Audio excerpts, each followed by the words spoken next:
반갑습니다. 우리 옆에 분들이 인사하겠습니다. 반갑습니다. 반갑습니다. 오늘 아레오바고 신앙 포럼 이제 분별이라는 주제 두 번째 파트 교회로 돌아오라.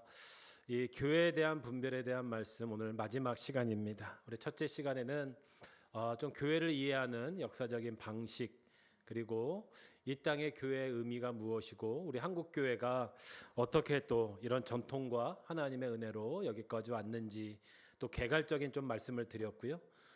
두 번째는 이제 교회를 다음이란 무엇인가? 교회 다음이라는 말씀 속에서 교회가 어떤 모습으로 존재하는가? 이걸 사실 표지라고 그래요. 우리가 마음대로 교회를 세우는 것이 아니라 하나님께서 정하신 교회 약속이 있다. 그래서 세례와 성만찬이라든지 말씀 선포가 얼마나 중요한지 그리고 권징이라고 하는 것도 또 있다고 그랬죠. 그래서 이 하나님의 교회를 세우는 그런 과정들이 이제 교회를 교회답게 하는 역사 속에서 이루어졌다. 오늘 이제 마지막 시간입니다. 오늘 마지막 시간은 그렇다면 우리가 어떻게 교회를 세우고 이 교회를 지켜나갈 수 있을까? 이런 것들을 분별의 눈으로 한번 배워보는 시간을 갖도록 하겠습니다. 이 강의가 저도 이제 지난 시간에도 말씀드렸지만 사실 어떤 거를 판단하고 분석하는 게 쉽지 않고 또 그런 것들에 대해서 겸손한 마음을 가지고 또 우리가 바로 분별하는 것은 바른 것을 지키기 위한 것이다. 그러니까 어떤 정죄라든지 뭐 무작정 비판이 아니라 바로 알고 그 전에 본질을 우리가 바로 알 때 자연스럽게 회복된다는 것을 반복해서 말씀드렸습니다. 저도 이제 이 젊은 목회자로서 이 땅의 교회들의 많은 모습을 보면 참 힘들고 어려울 때가 많습니다. 기도가 되지요. 하지만 너무나 어려울 때는 세상 사람들이 우리의 그 모습을 보고 뭐라고 그럴까요? 모두가 다 서로를 그렇게 판단하는 것 여러분 느끼실 거예요. 그러니까 어떤 잘못된 모습이 한국교회의 대표가 되거나 어떤 문제에 주도가 돼버리면 참 이렇게 신앙생활하는 목회자나 성도들도 참 어렵습니다. 이런 것들이 지금 시대에 따라서 굉장히 많이 유행하고 있고 또 요새 코로나 이후에 온라인과 유튜브 시대 때 많은 성도들이 이런 문제에 대해서 혼란을 겪고 있습니다. 그래서 오늘 이 교회 세움이라고 하는 것은 이제 교회의 본질과 교회의 실천적인 차원에서 우리가 하나님의 말씀, 특히 에베소서의 말씀을 통해서 교회의 본질을 다시 한번 먼저 발견하고 그리고 지금 일어나고 있는 한국 교회에 대한 분별의 성찰을 좀 나누도록 하겠습니다. 그래서 오늘 교회 세움이란 무엇인가 오늘 세 번째 마지막 강의를 이렇게 진행하도록 하겠습니다. 로마서 12장의 말씀인데요. 우리 같이 한번 읽어볼까요? 자, 시작. 우리가 한 몸에 많은 지체를 가졌으나 모든 지체가 같은 기능을 가진 것이 아니니 이와 같이 우리 많은 사람이 그리스도 안에서 한 몸이 되어 서로 지체가 되었느니라. 사실 교회에 대한 성경의 말씀은 이 바울 서신에서 이미 구체적으로 기록이 되어 있습니다.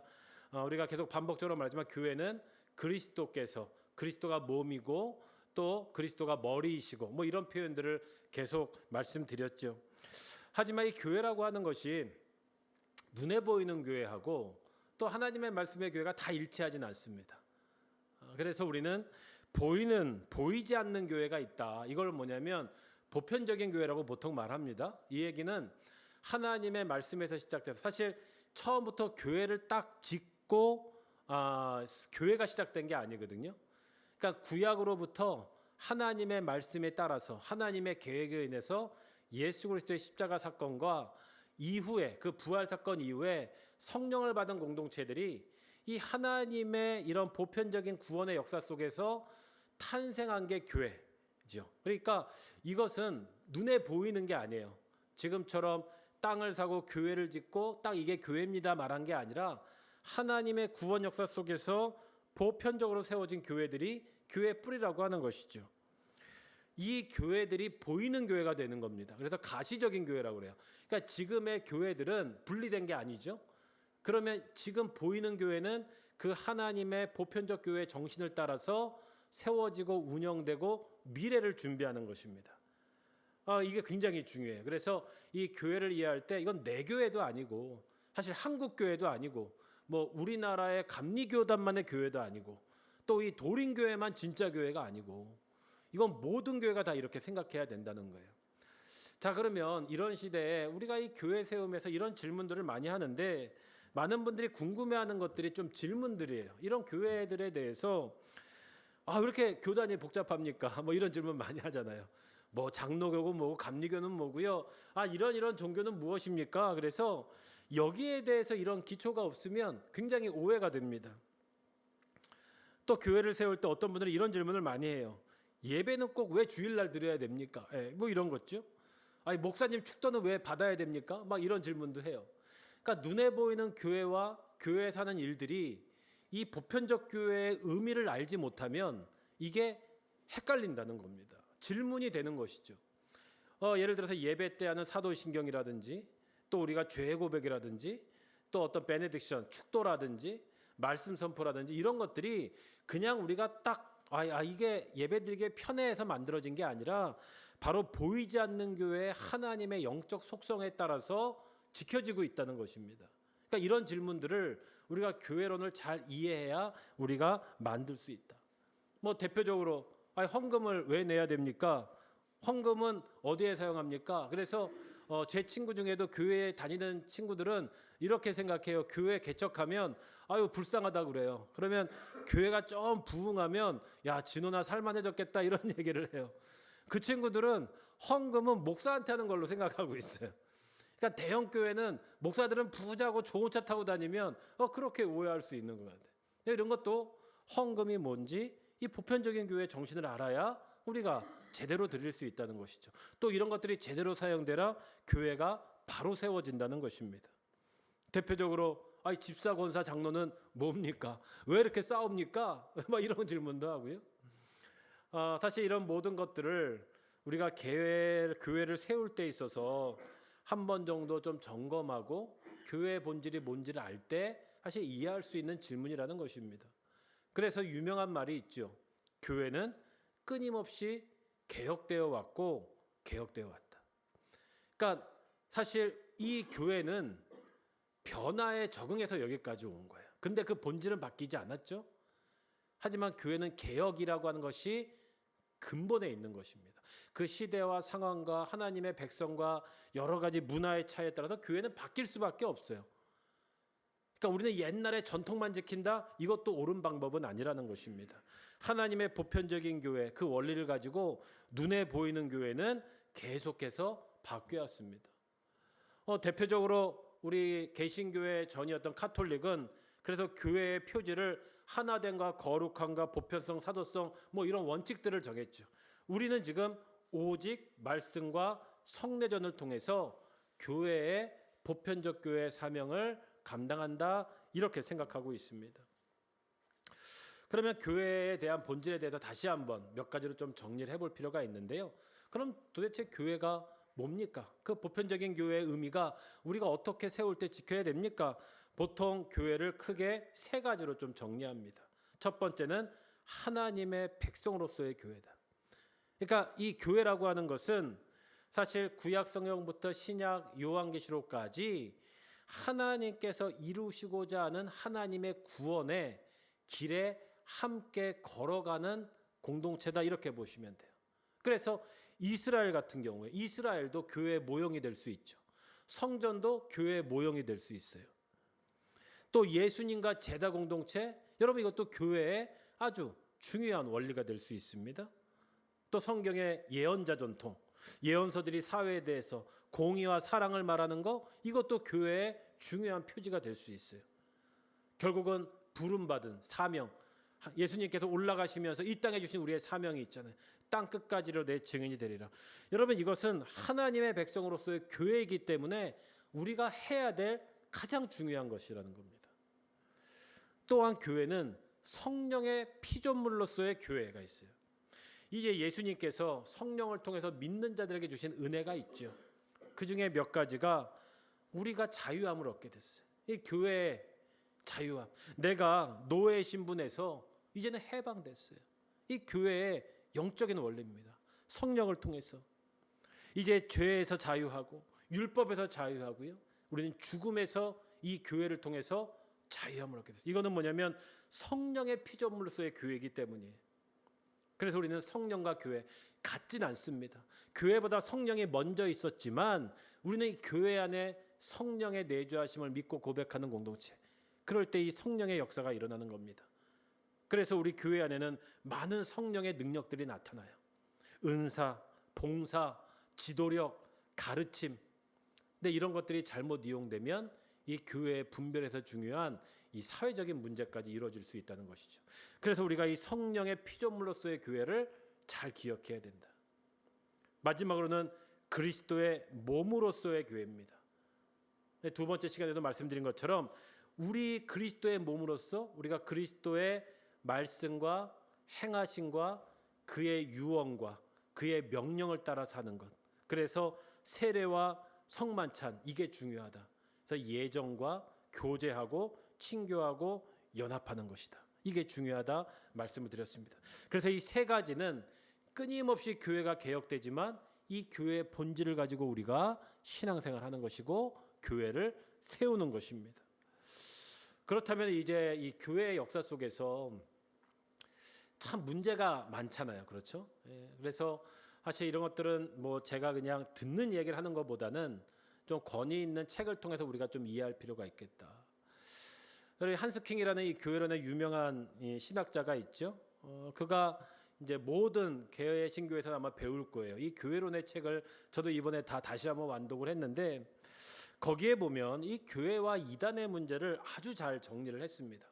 제가 오늘은 전부는 하지만 간단하게만 우리 분별을 위해서 좀 사전적인 그런 신학적인 지식으로 좀 배워보도록 할 텐데요. 이 교회와 이단자의 중요한 건 뭐냐면 이단이라고 하는 것은 우리가 지금 보는 판단하는 어떤 다른 것이 아니라는 거예요. 결론은 그건 뭐냐? 어떻게 보면 이 교회의 역사와 함께 시작해서 서로 주고받고 또 그 또한 진리가 있다 이렇게까지 말합니다. 그러니까 이단이 옳다가 아니라 이 이단이라고 하는 문제는 가장 어렵다고 얘기해요. 이 한스킹 신학자도 가장 어려운 문제가 교회사 안에서 이단에 대한 논쟁이라고 하는 거예요. 그러니까 간단하게 이걸 어떻게 보냐면 이단의 진리, 그러니까 이단이 옳다라는 게 아니라 이단이 이렇게 오랫동안 있을 수 있는 이유는 알지 못하는 잘못된 진리가 있을 수 있다라는 거예요. 그러면서 자기가 교회사를 쭉 연구해 보니 이단을 통해서도 하나님이 일하시는 게 많다는 거예요. 우리 두 번째 시간에도 말씀드렸죠. 그런 개념입니다. 그러니까 섣불리 우리가 형태와 좀 그런 것들에 만나서 자기의 입장에서만 보는 것은 옳지 않다. 그래서 이 마르시온부터 요세푸스까지 쭉 이단의 역사를 굉장히 치밀하게 연구했어요. 이단 속에서도 우리가 배울 게 있구나. 지금으로 보면 옳다는 게 아니라 옳은 요소가 있고 또 하나님이 그걸 통해서 우리의 모든 생각과 교회를 개혁시킨 그것들이 있다는 거예요. 또 오히려 교회가 실수했던 게 더 많다는 거예요. 특히 마녀 사냥 같은 것들. 오히려 뭐 몬타누스주의라고 그래서 열광주의 이런 것들도 어찌 보면 그 시대에 교회가 타락했기 때문에 그걸 통해서 하나님께서 움직이시는 교회사가 길다는 거예요. 이해가 되더라고요. 한 번도 없었던 계속 있었다. 그리고 박멸한 적이 없다. 오히려 우리 교회가 실수해서 많은 이단들이 나와서 그럴 때마다 교회는 회복했고 회개했다. 지금도 회개해야 된다. 이렇게까지 기록하고 있어요. 마지막에는 이단자의 선한 신앙. 저는 이걸 어떻게 이해했냐면 이단에 빠진 사람들이 다 악하냐 이 문제예요. 지금도 우리가 주위에 같은 교회를 다니지만 자기가 주장하고 자신의 교리 어쩌면 거기에 이용당하고 속해 있는 성도들에게는 참 가슴 아프면 피해자가 되거든요. 실제로 이단에 아주 위험한 이단에 빠졌다가 나오신 분들의 그 인터뷰한 연구를 보면 그분들이 정신적인 충격이나 트라우마를 다시 회복하기가 결코 쉽지 않다. 대부분 굉장히 어려운 삶을 살고 있다는 조사가 굉장히 많아요. 그런 의미에서 볼 때 이 이단에 빠지신 분들에 대해서 우리가 좀 더 기도하고 좀 더 그들을 도울 수 있는 방법을 생각해야지 무조건 이단에 빠졌다고 정죄하면 이건 더 위험할 수 있고 해결이 안 된다라는 것이죠. 물론 이단을 통해서 사리사욕을 채우고 범죄하는 사람에 대해서는 충분한 경계를 해야 되고 범죄적인 징계를 해야 된다는 것입니다. 그래서 이 한스킹도 이 이단에 대해서 굉장히 고민을 많이 했어요. 교회론에서. 그렇다면 교회는 어떻게 이단과 논쟁해야 됩니까? 이건 읽어드릴게요. 교회는 어떠한 경우에도 이단과 타협해서는 안 된다. 그러나 이단과의 논쟁을 해방적인 죄 고백으로부터 시작할 수도 있다. 타오르는 인간적 열정과 산산이 부서진 인간적 그리고 신학적 실존 앞에서 교회는 겸손과 포기를 배울 수 있다. 그렇게 되면 죄의식이 회개로 변할 수도 있다. 여러분, 이 얘기가 바로 그거죠. 우리가 이단을 통해서 좀 열어놓고 하나님의 본질로 돌아가고, 그리고 우리가 더 바로 한다면 그들은 깨닫고 돌아올 수 있게 된다는 거예요. 그래서 정리하기를 신앙 문제에 있어도 사랑이 중요하다. 그러니까 무슨 일을 할 때 교회는 사랑을 우선으로 해라. 두 번째는 이해와 실현. 이건 뭐냐면 그 이단들을 이해하라는 게 아니라 이단을 통해서 좀 더 깊은 하나님의 본질을 숙고해봐라. 우리의 복음의 본질을 더 묵상해봐라. 그리고 실현해라. 이건 뭐냐면 행동하라. 그들과를 위해서 도와주고 또 그들을 구제할 수 있는 방법을 함께 연구해라. 교회가. 교단들은 이런 일을 하라는 거예요. 마지막은 새로운 하나됨을 위한 도전을 해요. 갈라지지 말고 좀 한번 용기 있게 싸울 거 싸우되 궁극적인 하나님 나라의 목적을 가지고 서로 대화하고 협력해라. 이런 뜻입니다. 자, 이렇게 교회를 분별하면서 이단에 대한 부분을 좀 설명드렸는데요. 그렇다면 이 한국의 좀 상황을 이제 좀 말씀드릴게요. 여러분, 한국 교회 이 교회 세움을 위한 제가 성찰이라는 주제로 조금 연구를 했는데, 지난 시간에는 몇 개의 좀 약간 그런 의심이 있는 것들에 대해서 설명을 드렸고요. 지난주에도 제가 이 구원파에 대해서 좀 잠깐 말씀을 드렸는데, 여러분, 이런 교회사적인 연구에서 보면 지금 한국 사회의 이단은 사실 이단이 아니에요. 제가 볼 때. 솔직히 이거는 좀 그런 얘기지만 틀려요. 그러니까 이단, 종파, 타종교, 사이비, 유사집단. 그러니까 한국에 지금 교회 지금 퍼지고 있는 교회라는 이름으로 나오고 있는 사이비들은 좀 전통적인 이단으로 판단하기 좀 어렵습니다. 아까 말했지만 좀 이해하고 대화하고 이런 차원은 벗어나 있는 상태입니다. 그러니까 좀 범죄적인 역할이 있고 아주 뚜렷한 교주가 있고 피해를 주고 사회적인 악영향을 끼치는 것은 아까 말한 이단을 이해하는 것과 다른 거예요. 그러니까 제가 보면서 아무리 좀 마음을 넓게 보고 한국 교회에 왜 이렇게 이단이 많지 좀 기도하면서 겸손하게 봐도, 왜냐하면 제 가까운 사이에는 이런 걸 통해서 피해를 당하고 사기를 당하고 가정이 파괴되고 너무나 심한 거예요. 이런 거에서 우리나라는 다 제가 볼 때는 이단이 있나? 네. 이게 이단인가? 이거 말하기도 좀 위험한 것이 너무나 많습니다. 이거는 이제 제가 다 판단할 수는 없지만 거기에 있는 분들에 대해서 기도하면서 좀 몇 명의 그런 잘못된 지도자들로 인해서 많은 피해가 생길 수 있다. 대표적으로 여러분 구원파 같은 경우에 지난주에 이어서 좀 설명드리면, 사실 이것은 아주 족보가 있어요. 나름대로 한국 교계의 족보가 있는데, 저는 구원파는 이단이라기보다는 저는 유사 종교가 아닌가 생각이 들어요. 일단 성경 해석과 구원 간에 큰 차이가 있지만 이 구원파를 통해서 하는 한국 사회에서 이루어지고 있는 여러 가지 행동들이나, 이건 사업이거든요. 사실 지금 우리 한국 교회 구원파는 결국은 이 물질입니다. 많은 사업들을 하고, 여기 보면 우리가 알고 있는 유병현이라든지 다 돈을 벌고 큰 회사를 갖고 있고, 또 성도들의 그 수많은 힘을 통해서 자본을 모으고 있거든요. 그래서 저는 이 한국교회 구원파는 종교라기보다는 저는 기업이 아닌가. 이런 것들이 피라미드처럼 운영이 되고 있고 여러 가지 삶을 좀 미혹해 하고 있는 거기 때문에, 이런 면에서 우리가 구원판의 여러 가지 것들을 좀 우리 믿는 자들은 경계하고 해야 되지 않을까 생각이 들어요. 또 하나가, 이제 저도 어저께 행사도 보고 좀 굉장히 좀 조심스럽게 기도하고 있는 건데요. 이건 한국 정치적인 종교 지형이라고 제가 말을 합니다.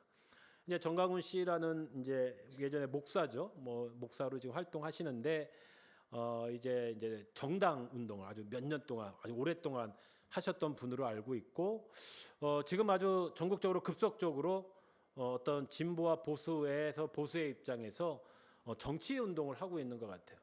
어저께도 무슨 광화문 운동이라든지 뭐 자유통일당이라든지 지금 온라인으로 하고 있는 여러 가지 뭐 부흥의 교회를 중심으로 신앙인들을 중심으로 세력을 키워나가고 있는 곳이 있습니다. 저는 아무리 고민해도 해석이 안 돼요. 그러니까 거기에 있는 분들은 너무나 좋고 자신의 어떤 생각 또 이거를 믿음으로 뒷받침해주고 또 뛰어난 어떤 지도자 카리스마가 하나가 되니까 굉장히 기쁨으로 신앙생활도 하고 하는 것 같은데 제가 볼 땐 분노거든요. 전형적으로 분노 사회, 정치와 뭐 종교하고 상관없습니다. 이거는 자신들의 감정을 표출할 수 있는 한국 사회의 시대적인 아픔이에요. 예.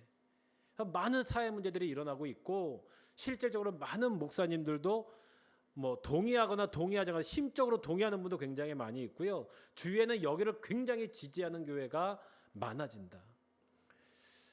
저는 뭐 계속 설교도 듣고 제가 아무리 생각해도 저는 목사로 인정하기 어렵습니다. 협박하고 저주하고 갈등하고 막 이런 것들은 저는 제 믿음의 고백으로는 성경적일 수 없다. 그리고 이거는 뭐 이단이라고 말할 수가 이건 그냥 정치의 한 형태고 좀 암적인 모습으로 지금 하고 있는데 한국 사회 굉장히 위험한 한국 교회 생태계를 무너뜨릴 수 있는 아주 무서운 요소라고 생각이 돼요. 기도하면서 좀 바라기는 저희 한국 교회가 좀 이런 거에 대해서 함께 대화를 하고 의견을 내고 좀 보완을 하고 때로는 경계를 하는 저는 이런 것들이 필요하다고 생각이 됩니다. 지금 여기에 빠져 있는 많은 분들이 사실 왜 하는지 또 지역의 교회들이 이런 걸 통해서 뭘 얻을 수 있는지 우리나라가 이걸 통해서 어떻게 될지 뭐 많은 의견들이 있겠지만 이런 거에 대해서 우리가 좀 조심스럽게 이 한국 교회를 세우는데 이게 어떤 영향이 있을지를 좀 지켜보고 기도해 줘야 될 것 같습니다. 우리 에베소서 3장 13절의 말씀인데요. 같이 한번 읽어볼까요? 시작. 우리가 다 하나님의 아들을 믿는 것과 아는 일에 하나가 되어 온전한 사람을 이루어 그리스도의 장성한 분량에 충만한 데까지 이르리니. 여러분 이런 구원파나 이런 정치적인 행태의 성도들의 삶을 보면 성경적인 게 하나도 없습니다. 믿음이 자라거나 온화해지거나 믿음이 장성해서 아름다운 공동체를 이루거나 화목하거나 여러분 이런 모임의 특징은 막 감정적으로 올라왔다가 꺼지면 흩어지고 화만 남는다는 거예요. 분노만 남는다는 거예요. 그러니까 성경의 교회론이라고 말할 수 없습니다. 아주 막 파워가 있고 감정을 막 긁어주니까 시원하고 막 성령 받은 것 같고 하지만 조금만 더 우리가 무릎을 꿇고 하나님 앞에 기도하면 이게 얼마나 아프고 또 우리 어떻게 보면 통해의 눈물인지 느끼실 수가 있어요. 사실 교회는 이 영적인 유죄의 질서라는 게 필요한 거거든요. 그래서 각 교당과 목사들, 지도자들, 또 직분들 이런 것들은 위계 질서나 어떠한 목적을 가지고 모인 것이 교회가 아니라는 겁니다. 하나님의 통치 안에서 질서로 이어지. 그래서 우리는 교회가 그리스도께서 머리가 되신다는 고백이 그거예요. 사람의 머리, 사람의 판단으로 시작되면 그건 당연히 교회가 아닌 게 되는 것입니다. 거기에 교회라는 성경이라고 하는 예수 그리스도의 말씀이라는 걸로 협박하면 그거는 정말로 용서받지 못할 죄가 될 수밖에 없습니다. 교회는 진리 안에서 서로를 세우고 함께 자라게 하고 그리스도의 통제 안에서 서로의 유익을 위해 섬기는 공동체라는 거예요. 또한 우리는 주님의 말씀과 뜻보다 자신의 논리와 판단에 따라 행하는데 익숙해요. 근데 이게 참 어렵습니다. 경쟁이 붙을 때 더욱 열심히 하는 본성을 가진 자들이라는 거예요. 그러니까 하나님의 말씀이 분명히 있는데 이런 데 한번 쏠리면 더 열광주의가 된다는 거예요. 이 믿음하고 사실 상관없어요. 이제 말씀, 인격 전혀 상관없습니다. 이게 지금 한국 사회에 전형적으로 나타나고 있는 그런 분별해야 될 상황이면 확실한 것 같습니다. 여러분 기도해야 되고요. 좀 잘 분별하셔서. 그러니까 유튜브 저도 이제 이걸 때문에 굉장히 많이 메시지라고 그럴까요? 무슨 선동하는 얘기를 많이 들었거든요. 미혹되더라고요. 막 미혹되고 이거 넘어가겠다. 심각하다. 이제는 정강훈 씨뿐만 아니라 감리교 목사들, 목사들 유명한 사람들이 막 들어가서 하나의 무브먼트처럼 일으키고 있어서 저는 좀 경계하고 기도하고 있습니다. 또 하나의 이제 현상이 열광주의예요. 이거는 신사도 운동이랑 지난 시간에 말씀드렸죠. 시대가 불안하고 어려울 때마다 드러나는, 이것도 이제 한스킹은 열광주의라고 하는 아주 중요한 파트를 역사를 통해서 연구를 했거든요. 근데 지금 똑같이 일어나고 있습니다. 이거는 실제로 인터넷에서 지금 일어나고 있는 것 때문에 문제가 없어요 생각이 되고요. 요새는 전도자 이런 젊은 좀 잘생기고 이런 분들이 좀 히트를 치고 있습니다. 전 세계적으로. 이제 귀신을 쫓는 거죠. 귀신을 쫓고 은사를 주고, 설교를 들으면 굉장히 멋져요. 거기에 적절하게 성경을 얘기하고 예수의 이름으로 하지만 군데군데 보면 얼마나 위험한 게 있는지 많은지 몰라요. 여기에도 간단하게 보면 이렇게 쓰여 있죠. 예수가 등장했다. 이렇게까지 가요. 이제 이 능력이 예수가 했다는 거예요. 막 사람이 뱀처럼 기고 이상한 소리를 하고 간증을 하고 수천 명이 모여서 통회를 하고, 물론 너무나 세련되게 하고 역사가 있다는 걸 막 증거하고 영상에 보여주면 혹합니다. 여러분 잘만 분석해 보면 그 얼마나 위험한 장난인지를 아실 수가 있어요. 대표적으로 제가 이제 발견한 거, 이제 그것도 많습니다. 이제 쇼라는 게 많이들 이제 숨길 수 없는 것들이 나오거든요. 일부러 입을 맞춰서 한다든지, 귀신 들린 척을 한다든지, 귀신 들린 사람이 마이크로 달려가서 말을 한다든지, 몇 가지만 보면 이게 참 위험한 걸 알아요. 어떤 사람은 이래요. 그 하나님의 역사를 그렇게 판단하지 말라고 교만하다고 막 얘기하는데, 정말로 죄송하지만 좀 미혹에 넘어가는 거에 대해서 저는 그 역사는 있지만 하나님의 영은 아니라고 고백해요. 너무나 무섭고 저도 겸손히 하나님의 역사를 제안하는데, 거기 군데군데에는 너무나 위험하고 또 거짓된 것들이 보여주는 현상이 많습니다. 물론 우리가 제한할 수 없어요. 하나님의 영을 제한한다는 거 우리가 참 무서울 수 있죠. 하지만 우리가 이런 거를 볼 때 이게 하나님께서 하시는 일이다? 그렇지 않은 걸 구별해야 되는데 구별할 수 있는, 이 필터링할 수 있는 교회들이 참 부족한 거예요. 지도자들도 여기에 그냥 빠져버리니까. 그럼 에베소서 4장 2절 4절의 말씀 같이 한번 읽어보겠습니다. 시작.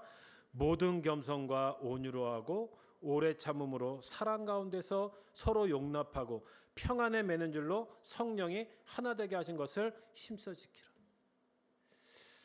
여러분 이렇게 우리가 은사주에 빠져서 병이 났어요. 그게 건강하게 하나님의 믿음과 하나님의 회복으로 이어지면 좋겠지만 그렇게 되기 쉽지 않습니다. 그냥 끝이에요. 이게 내 삶의 유익이 되거나 그게 기적으로 있던 우연이 됐던 그런 경우도 거의 없지만 대부분 조작된 거고요. 그게 하나님의 말씀과 하나님의 삶에 무슨 상관이 있습니까? 너무나 간단한 거예요. 이게 성경이 아닌 아주 위험한 역사 속에서 이용된 어떤 무당과 같은 이런 것들이 우리 교회를 굉장히 위험하고 있다. 그래서 전통적으로 이 열광주의와 복음이라는 걸로 이 한스킹도 연구를 했는데요. 그래서 우리는 예수 그리스도의 복음에 집중해라. 소극적으로 논쟁을 막 이런 것들로 그러니까 너무 그런데 휩쓸릴 필요 없다. 논쟁이 아니다 이건. 결국은 전 복음, 온전한 복음을 적극적으로 선포하고 실천하면 된다. 그런데 우리가 이런 것들을 배우는 일은 혹시 이런 데 넘어가지만 그냥 논쟁거리로도 제하라 이런 것들은.